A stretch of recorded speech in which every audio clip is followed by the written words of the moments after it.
naglaon din po kami ng 100 milyong piso para sa pagpapatayo ng farm-to-market road dito sa Negros Oriental at 34 na milyong piso para sa farm-to-market road sa Siquijor. Ngunit, hindi po dito nagtatapos ang lahat.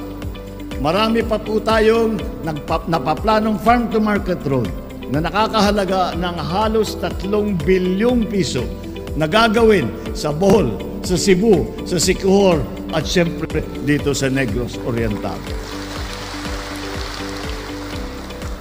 Sa pagpapagawa ng mga kalsadang ito, mas mapapadali ang pagdadala ng inyong mga ani sa mga pamilihan.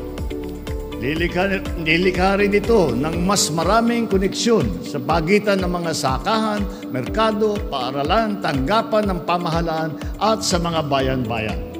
Lalawak din ang inyong magiging mamimili dahil mas malayo na ang mararating ng inyong mga produkto.